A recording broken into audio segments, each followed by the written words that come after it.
Hello everybody, Steven here with Cardboard Coalition, and today I figured I'd bring you a how to play for Fjords, and this is the new edition of it, the redone edition, so there's some game changes. This is, instead of being a 2-player, it's set up to be 3 to 4 player, but it does have rules to go over that. Now this game is from Grail Games. It's for, like I said, 2 to 4 players. It's 30 to 45 minutes to play through, and it's for ages 8+. And sorry, Misha decides she wants to wander around and smell things. All right, so here we go. Let's go ahead and jump through the setup. First off, you get your players to pick their colors. You give them their colors. This was the spruced up version, so I can't remember if you would get these bags or not, but you get the little colored strings in the spruced up version. But you also have this little token that lets you know your color, so you can go ahead and put it out. So players pick their colors. You give them their pieces, which will be the 4 longhouses and the 20 Vikings that they have here. They're farmers, but the 20 Vikings, right? All right. So the next thing you do is you go ahead and place the starting tiles. You can tell they're starting tiles because they have that design as opposed to that design, right? The blue backs. And they do show you this stuff in the opening. I always like, where's the rule book? Here it is. I always like when they do this in a rule book, they show you the back side of the card too. Sometimes they'll just show you the back side. Sometimes they just show you the front, but this shows you the back on both. All right. So once you have your starting tiles out, you go ahead and you set up your bag of tiles, which is over here. And in that bag, you take out all tiles. If it's a 2-player game, right, you would take out, as we set up a 2-player here, all tiles that have the 3-player, right, in that little corner, and all tiles that have the 4-player. It has a little 4 on it. Now, if you're playing with 3 people, you add the 3-player tiles, right? And if you're playing with 4, you add all the tiles in. But for a 2-player, you go ahead and take all those out to set up the bag. Once that's done, you draw 4 tiles, blindly draw 4 tiles, and you put them out. So there's our 4 starting tiles. And then you pick who is the starting player. Now, I say you do it since it's a Viking game like Vikings, and you just bash each other in the face until someone hits the ground, but that might be uncivilized. So roll a die, flip a coin, go with the youngest. I mean, if you've played games for a while, you have lots of different ways. If not, if you're new to gaming, I always roll a die, highest number, or flip a coin, right? I always feel like that's fair. All right, now that we're set up, we go through the first phase, which is the exploration phase. This game's played in 2 phases, right? There's the exploration phase, and I believe the other phase is the settlement phase. Is the second part I got to glance at so I can tell it to you guys correctly. Yes, I was right, the settlement phase.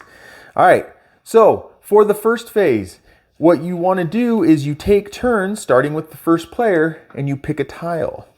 Now, there are some rules to the placement of the tiles, right?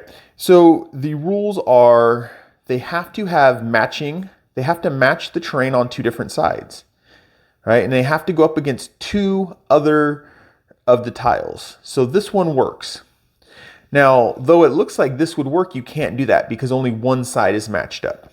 But this one works right here, right? So that one could get placed there. We have this one with the snow. We can place maybe, yeah, we could place this one. We could place it like that, right? Oops, because the terrain has to match up. Now, like I said, you can't go and place a tile on one side. It has to match, it has to be 2 sides, has to touch 2 tiles, and it has to match those 2 tiles. The other thing that you can't do is you can't create an island, right? And I'm trying to think of a way we can make that happen. I think this one might actually help us do it, right? So let's say this one gets placed, right? You can't create an island. Well, let's say this one's placed. And I have to go through all these to make this example. So this one's placed. Those are both fair placements, touching 2 tiles, and it's matching. Let's say someone tries to take this one and place it right here. You can't do that. That's creating an island, even though you're matching 2 spaces. Now, you can do that on a mountain range. So you can have mountain and then plains out here and start a whole new thing. That's fine. But you can't do it with water. All right, you can't start, I keep calling them islands. You can't start a new landmass. Even if you think some point that will happen. You can also, it's okay if there's, say that you can connect them all around like this, if there's no space there, that is okay. You don't have to fill in all the spaces. Now, sorry, I always forget the air conditioner. Let's go back to start. Let's say that a player is looking at these, they can't find a placement. The other player or another player at the table needs to tell them where the placement is. Placement doesn't always go in your favor, though you want it to, but you have to place one of these. If there is no way to place one of these, you can't figure it out, no one else at the table can figure it out, you would go ahead and take these 4 tiles, set them to the side, and you would draw out 4 more tiles, right? And from those 4 tiles, you would pick and place. These tiles go back in the bag, and we're ready to go. And you keep going round and round until all the tiles have been placed. The last tile can't be placed, which I had in the second game I played. It just can't be placed. I flip them over to let people know it can't be placed. So that is the first phase, which is, oh, I didn't go all the way through it. So the other thing that you could do, I was about to call quits right there and say that is the first phase. Hopefully I have a tile that works. All right, on your turn, you place a tile. I went over the tile rules. The other thing that you can do on your turn, you can, or you don't have to, you may do this, you may place a longhouse. And these longhouses are basically your starting point. In some sense, it's kind of an area control, or it is an area control. You want to control the most area with your Vikings. I guess I should have grabbed a purple one, but the longhouse is your starting point. So in the exploration phase, first player goes, places a tile, then chooses if they want to put down a longhouse or not. They don't have to, but they could choose to put one down. If the first phase ends and you still have a longhouse in your hand, that's too bad. Too bad, how sad. So you put down the tile, and you can place your longhouse if you want to. Now you have to place your longhouse on the tile that you set down. So let's say I'm the purple player. I go ahead and pick this tile, place it here. I cannot place my longhouse here. I can't place it here. I can't place it here. It has to go on the tile that I just placed. But remember, you don't have to. But if I choose to, it has to go there. All right, and let's go ahead and say we did that. So I put that there. I got excited, I put a house down there.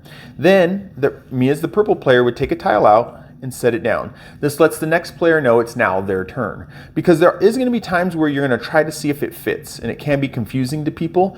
We've all played the games where we're like, oh, is it my turn yet? It's really easy to remember. 4 tiles down, I'm the person to the left of the person who's just going, my turn. So, just to go through it, the explore phase really quick for you guys without going through all the extra. Pick a tile, place a tile, put down a longhouse if you want to, and then replace the tile to make sure there's 4 tiles. And that's how you do the 4th phase. Once all these tiles run out, or they can't be placed, right? All the tiles are empty out of the bag and you can't place any tiles, then that phase ends and it goes to the next phase. And I need to set it up to kind of show you the next phase, so I'll catch you in the second half of this video. Okay, everybody. Welcome to the second phase. Now, this is the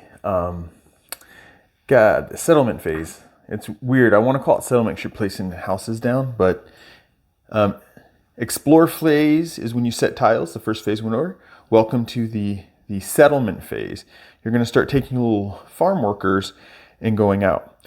Now, once the first phase is done, whoever was the last person to set a tile down, the person to their left is the first person to place a worker. So let's say yellow was the last, or white, yellow, was the last to put a tile down. It doesn't matter if they placed a hut or not. Let's say they're last to put a tile down. Purple becomes the first to place a worker in the second phase. And you just keep going clockwise, right? So what happens in this phase is you're placing your worker. And there's a couple rules, and this phase is over when no workers can be placed. If you can't place a worker, you pass. Then everybody else at the table places their workers until they can't place workers, then you score. So here is how it goes. A worker gets placed, has to be placed next to either one of your longhouses or another worker. So you couldn't place a worker right here to start off. Not if you're purple. You can't place a worker right here. It has to be next to one of your longhouses, right? So it'd have to be either here, here, right? You can put one there. Purple can put one there. They can put one there. They could put one there. Now, here's part of the rules that go on with this. So you can place a worker either next to a worker or one of your longhouses. You can't place a worker on the other side of a mountain like that. You can't do that. Now what you can do is you could place workers, well, purple's kind of trapped over here, right? Let's go right here. You could place workers to go around the mountain. But you only get to place one worker at a time, but you could place workers to go around. So you can't go over mountains to get into areas, and you can't go through water. So the same thing here. If purple wanted to get over to this area, or let's say they want to get this area right here, they would have to, on each turn, slowly work their workers around the lake. Right now they can go here, right? They can't jump straight over. They can have a worker there and say, okay, I'm going to put a worker here. Doesn't work. Well, actually this one does. It's a bad example because it's a small lake. They can place a worker here. You can make a lot of lakes.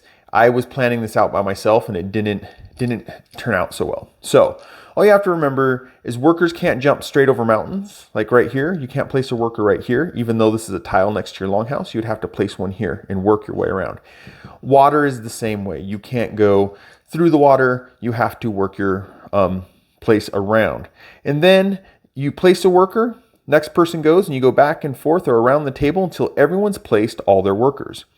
Once everyone's placed all their workers, then you're done and you count how many Vikings, how many workers are out on the board. One of the hints that it tells us in the book is you don't have to do that. You just see who has the least amount of workers left over in their stack, right? Then you know how many are out there because everyone starts with 20 workers.